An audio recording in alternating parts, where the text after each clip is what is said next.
ના તો કાગળ રાખે છે, ના તો કલમ રાખે છે, છતાં ભોળા મહાદેવ આખા જગતનો હિસાબ રાખે છે. જેવા જેના કર્મ, જેવી જેની ભક્તિ, તેવું તેને ફળ આપે છે. અદ્ભુત લીલા છે ભગવાન મહાદેવની. હે હરિ, તે ક્યાં હથોડે ઘડિયા ઘાટ, કોઈના મન સરખા નહીં, કોઈના મુખ સરખા નહીં. ભગવાને કેટલા અસંખ્ય મોઢા બનાવ્યા, મુખ બનાવ્યા, હજારો, લાખો, કરોડો, અબજો મુખ, પણ કોઈના મોઢા સરખા નહીં. એવા તે ભગવાને કેવા બીબા બનાવ્યા છે, તમે વિચાર તો કરો ભક્તો. અસંખ્ય મુખ, પણ કોઈના મોઢા સરખા નહીં. જુડવા બાળકો જન્મે, ભલે લાગે એક સરખા, પણ થોડોક તો અંતર હોય જ, થોડોક તો તફાવત હોય જ. આ જ ભગવાનની લીલા છે. અને બધાના અલગ અલગ કર્મો, કોઈના પણ મન સરખા નહીં, કોઈના કર્મો સરખા નહીં. તમે જુઓ, કુટુંબ પરિવારમાં ખાલી 5 સદસ્ય હોય તો બધાના કર્મો થોડા થોડા ઓછા વધારે હોય, સારા નરસા હોય. બધાના કર્મો અલગ અલગ. જેવી જેની ભક્તિ તેવા તેને ફળ આપે છે. કર્મો પ્રમાણે ફળ આપે છે, ભક્તિ પ્રમાણે ફળ આપે છે. 5 લોકો હોય ઘરમાં તો અમુક લોકોના હૃદયમાં ભક્તિ હોય છે, અમુક લોકોનું કર્મની પાછળ દોડતા હોય છે, પૈસાની પાછળ દોડતા હોય છે. અમુક સદગુણી હોય, અમુક અવગુણી હોય. બધાના મન સરખા નહીં, બધાના વિચારો અદ્ભુત, અલગ અલગ અલગ અલગ. ભગવાને કેવા, એમ કહેવાય કે કેવી રચના બનાવી છે. શિવ ભક્તો આ વિચાર કરવા જેવી બાબત છે. કંઈક તો ઈશ્વરની એવી તાકાત હોય છે કે અદ્ભુત લીલા. બધાના મુખ અલગ અલગ, બધાના મગજ અલગ અલગ, વિચારો અલગ અલગ, અને વિચારો પ્રમાણે જીવન પણ અલગ અલગ. ભગવાનની લીલા ન્યારી છે. પણ એમ કહેવાય છે કે કર્મ પ્રમાણે ભગવાન મહાદેવ સુખ આપે છે, સમૃદ્ધિ આપે છે, સારું આરોગ્ય પ્રદાન કરે છે. એટલે તો કીધું છે કે જેવી જેની ભક્તિ, જેવા જેના કર્મો, તે પ્રમાણે ઈશ્વર ફળની પ્રાપ્તિ કરાવે છે. અજાણતા થયા હોય જો આપણાથી પાપ, તો ભગવાન તેનો નાશ કરે છે.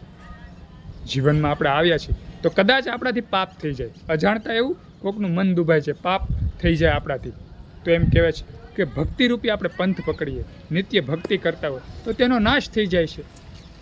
તો હંમેશા આપણે સત્કર્મો કરવાની કોશિશ કરવી જોઈએ. કોઈનું મન દુભાય તેવી એવું ધ્યાન રાખવું જોઈએ આપણે. અને હંમેશા જો કદાચ આપણાથી એવું થઈ જાય તો ભક્તિ માર્ગ અપનાવી લેવો, થોડીક ભક્તિ વધારે કરી લેવી. તો એમ કહેવાય છે કે આપણા અવગુણો હોય, ખરાબ કર્મો હોય, તેનો નાશ થઈ જાય છે. ભક્તિથી તેનો નાશ થઈ જાય છે. ભગવાન મહાદેવની લીલા ન્યારી છે. નથી કાગળ રાખતા, નથી કલમ રાખતા. વિધાતા રાખે છે કલમ અને કાગળ, તમે ફોટા જોયા છે. વિધાતા રાખે છે, પણ ઈશ્વરની ગતિ ન્યારી છે. ઈશ્વર એટલે ભગવાન મહાદેવ. મહાદેવની લીલા ન્યારી છે. તે કાગળ નથી રાખતા, કલમ નથી રાખતા, પેન નથી રાખતા, છતાં પણ દરેક જીવનો હિસાબ રાખે છે. આંખો બંધ કરીને ભલે ને બેઠા હોય ભગવાન મહાદેવ, તમે જોતા હશો કે ભગવાન મહાદેવના ફોટા વધારે આંખો બંધ કરેલા હોય છે. ભગવાન મહાદેવ વધારે ધ્યાન અવસ્થામાં હોય છે, છતાં પણ આખા જગતનું ધ્યાન રાખે છે. કઈ રીતે રાખતા હશે? આ જ ભગવાનની લીલા છે. ભગવાનની લીલા ખૂબ ન્યારી છે. એટલે હંમેશા આ જીવનમાં આપણે સત્કર્મો કરતા રહેવાના. હંમેશા એમ કહેવાય કે પુણ્યના કામ, ભક્તિમય કામ કરતા રહેવાના. જે આપણું કર્મ હોય તેમાં આપણે એક્ટિવ રહેવાનું. આપણા બાળકોને, આપણા પરિવારને, જેના માટે આપણે આવ્યા છીએ તે એમ કહેવાય કે તે સાર્થક કરી બતાવવાનું. કોઈ દી એમ કહેવાય કે આપણો મનુષ્ય અવતાર એળે ન જવો જોઈએ. કોઈનું ખરાબ કાર્ય કરીને આપણે જવાનું એવું કઈ દી બનવું જ ન જોઈએ.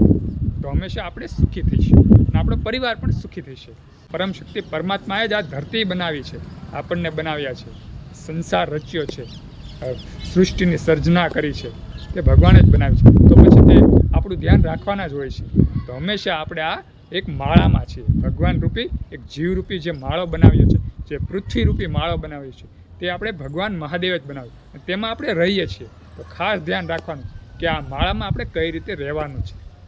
તો જો તે રહેતા આવડી જશે તો હંમેશા આપણે સુખી થઈશું. સુંદર આ વિડીયો ગમ્યો હોય તો વિડીયોમાં લાઈક આપજો, કમેન્ટમાં હર હર મહાદેવ ઓમ નમઃ શિવાય લખજો, અને આ વિડીયો બીજા હિન્દુ સનાતન ધર્મના લોકોને શેર કરી દેજો. બધા શિવ ભક્તોને, બધા હિન્દુ સનાતન ધર્મના લોકોને મારા હર હર મહાદેવ અને ઓમ નમઃ શિવાય.